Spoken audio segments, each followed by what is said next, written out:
4 races were enough to force Formula One into action. Just 4 weekends filled with lift and coast driving, battery conservation, super clipping, and cars that barely sounded like Formula One anymore. And already, the entire sport has agreed to change course. Not immediately, but for 2027. During a meeting involving all 11 team principals, Formula One leadership, and every power unit manufacturer, the FIA reached an agreement in principle. The internal combustion engine will gain an additional 50 kilowatts through increased fuel flow, while the electrical side loses 50 kilowatts. That shifts the balance away from the current near-even split towards something closer to 60-40 inches favor of combustion power, unanimously approved. Every team and manufacturer supported it. In Formula One, that almost never happens. When everyone agrees, it usually means the issue has become impossible to defend. The 2026 engine regulations became exactly that issue, and the 2027 changes are the first serious attempt to move away from them. The original concept behind the 2026 regulations sounded straightforward. Equal contribution from the combustion engine and the hybrid system. 50% each. On paper, it seemed modern and balanced. On track, it created chaos. The problem starts with the battery itself. It can only hold around 4 megajoules of energy, while the car is expected to deploy nearly 9 megajoules every lap.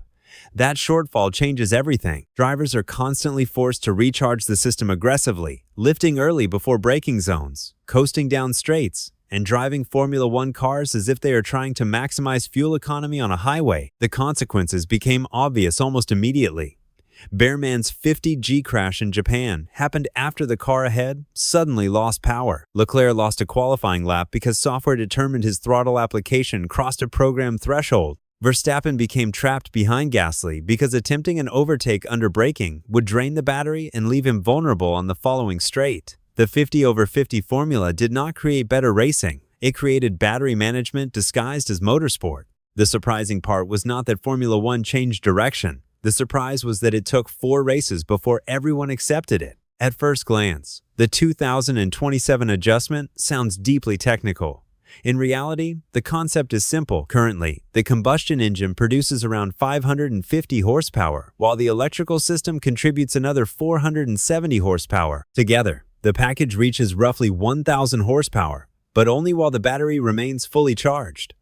Once that battery depletes, almost half the car's performance disappears instantly. That sudden drop-off is the real problem. It creates dangerous speed differences and destroys wheel-to-wheel racing. Under the revised 2027 setup, the combustion engine receives an extra 50 kilowatts, equal to roughly 67 horsepower, through higher fuel flow. Meanwhile, the hybrid side falls from 350 kilowatts to 300 kilowatts, losing approximately the same amount of power. Total output remains similar, but the source of that power changes significantly. More performance now comes from the combustion engine, which is always available, while less depends on battery deployment that eventually runs empty. The power cliff becomes smaller. If the battery fades halfway down a straight, the speed loss is less severe. Drivers can attack harder without instantly becoming rolling chicanes at 300 kilometers per hour. Late braking starts becoming viable again instead of simply being an energy calculation. That is the real meaning behind the 60/40 split. It is not about producing more power overall. It is about making the power more consistent and usable. The audience reaction during the opening races of 2026 exposed the problem clearly. Fans were not merely criticizing the racing online. Many stopped watching entirely. Subscriptions were canceled. Qualifying interest dropped. Complaints focused on lifeless sound, artificial racing, and cars that no longer felt authentic. And the criticism was justified. Formula One built its identity around elite drivers, pushing the fastest machines in the world to the limit. Instead, viewers watched drivers managing software systems, calculating deployment windows, and treating fast corners as charging opportunities. Alonso openly described it that way himself. The connection between Formula One and its fans has always depended on sound, visible speed, and the sense that a human driver is balancing on the edge of control. The 2026 engines weakened all three. The cars became quieter and more electric in character. Their speed was hidden behind constant conservation, and the danger shifted away from driver talent towards software strategy. The 60/40 adjustment does not completely solve those problems, but it does move Formula One closer to its identity again. Greater combustion contribution means more traditional engine sound. Reduced reliance on battery deployment means more flat-out driving. And more flat-out driving creates more moments where driver skill determines the outcome rather than deployment programming. Whether that will be enough to win back fans depends entirely on how the racing actually looks in 2027. But at least the sport is finally moving in the right direction, something the original 2026 philosophy failed to accomplish. Still, this decision should not be treated as a miracle fix. The 60/40 split is progress, not a complete solution. The overall architecture of the hybrid power unit remains intact. The battery remains central. The MGU-K still exists. Energy management does not disappear. It simply becomes less extreme. Drivers will continue managing battery charge. Superclipping will still happen. Lift and coast driving will not vanish completely. The improvement is gradual rather than revolutionary. Even with the changes, a 300 kilowatts MGU-K still creates a far more electrified Formula One car than anything seen before 2026. The truly dramatic return to naturally aggressive Formula One engines, with minimal hybrid influence, is still years away. There is also a practical challenge people are avoiding publicly. More combustion power means larger fuel requirements.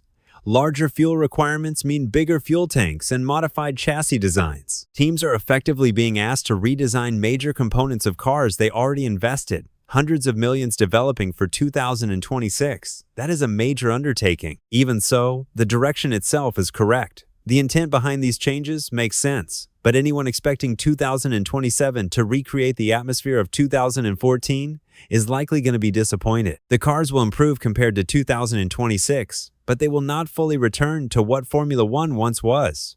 That is the realistic expectation. The competitive implications for 2027 are also fascinating. Increasing combustion power naturally benefits manufacturers with exceptional internal combustion expertise, particularly Ferrari, Mercedes, and Red Bull powertrains. Teams that perfected thermal efficiency gain more from additional fuel flow than teams whose strength depended mainly on electrical deployment strategies. Reducing MGU-K output also weakens teams that optimized heavily around the current 350 kilowatts electrical framework, including Mercedes. Much of their 2026 advantage came from advanced energy deployment software capable of extracting maximum lap time from the hybrid system.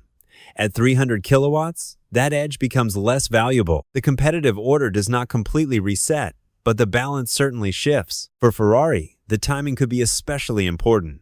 The 60/40 transition arrives alongside updated engine development and ongoing chassis improvements. A fresh engine specification in 2026, combined with a more combustion-focused balance in 2027, potentially gives Maranello a 2-year opportunity to close the performance gap. For Aston Martin and Honda, the reduced electrical dependency simplifies several challenges.